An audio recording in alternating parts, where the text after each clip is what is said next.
Iblis volunteered that if he can come with the angels to kill these corrupted jinns on the earth, and Allah Azza wa Jal gave him permission.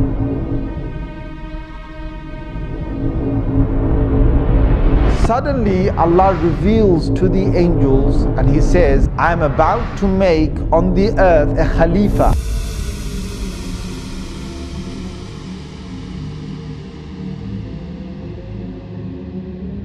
Now Iblis is a creation of God. Iblis is a creation of God. Iblis is a jinn. Iblis is, he's made of fire, which the Quran talks again in several places that he's made of fire. But where did Iblis come from? And were there the likes of Iblis before? So the Mufassirun have commented. Again, this is based on those narrations that I talked about earlier. And what Allah Azza wa Jal did is that He created a whole creation of jinns that were on the earth. And this you will find in many of the early Mufassirun have commented on this. He created them on the earth and they had got taklif. Now what is taklif? Taklif is that God's now given them a responsibility to recognize Him. Now when Allah gives responsibility to creation, He will send messengers. So what Allah did is that He sent jinn messengers. So before there was human messengers, before Adam alayhi salam, who was the first human messenger, there were many jinn messengers that Allah Azza wa Jal sent to them. Now the jinns are made of fire, and the jinns, one of the things they have inside them, being fiery is that you're angry and you're hasty, you're fast, you're very powerful. Now the sifat and the qualities that the jinns have between them is that they are in fights and they are in quabbles and they are in superiority and who can prove who's greater. This is one of the nature of the jinns, and they're always in the spirit of challenge. Now there are good jinns. Allah Azza wa Jal has said that in Surah Jinn itself. He's talked about two different groups of jinns, and He said the salihun, and there's those who are pious and those who are not pious. Now the ones that were on the earth were both types, and messengers came down.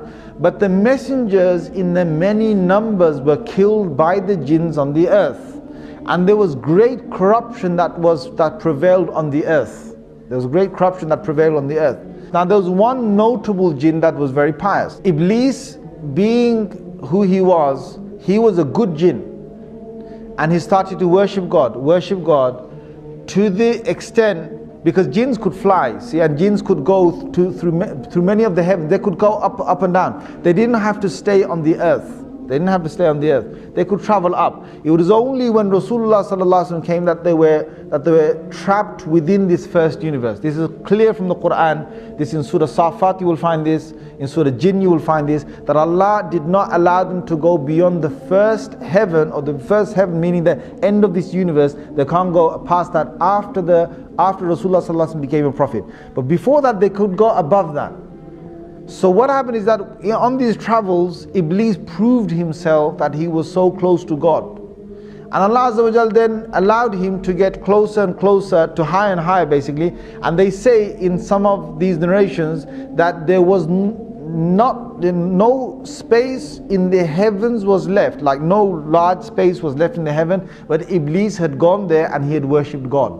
So he was a very, very, very close, you could say jinn, servant jinn, however you want to put it, to God.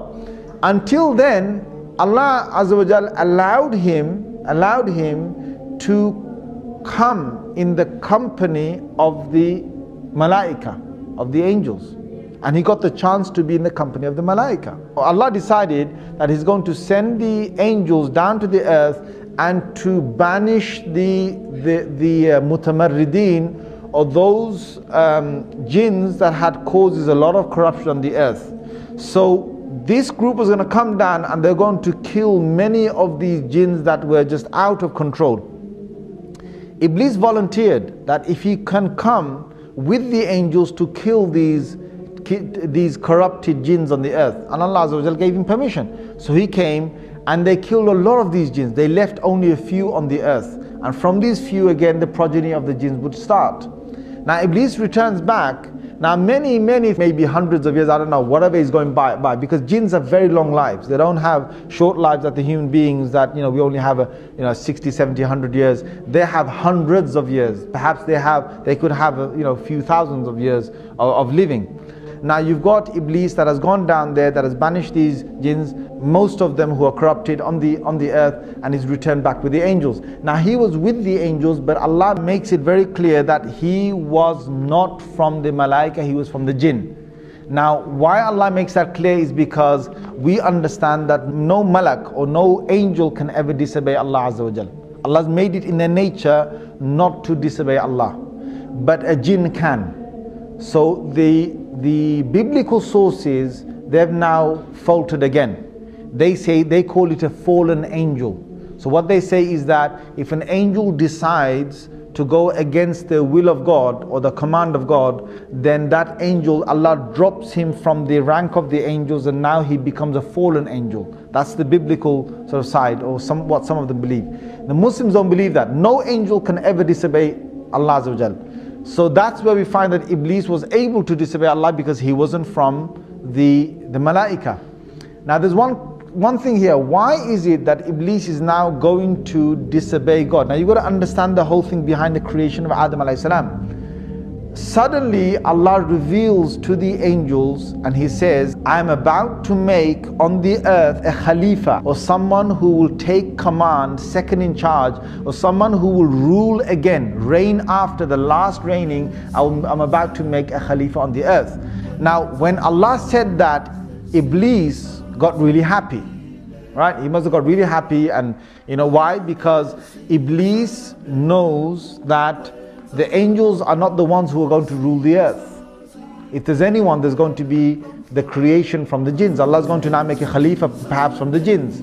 But Allah's decision wasn't that He's going to make a Khalifa or a vicegerent from the jinns. His decision now was that He's going to create this new creation. Now this shocked Iblis, because all these years that Iblis had worshipped Allah and had been so good was because he wanted power, he wanted prestige, he wanted to be in charge of the earth, he wanted to be, come back on the earth, and he's going to be sent perhaps as a messenger, or he's going to be sent with a new command of God on the earth, or he's going to be in charge of the jinns on the earth. There's something beautiful that's going to come for Iblis, something that he had a big glimmer and a big hope in, and all that was getting crushed now with this new creation. Now who is this new creation?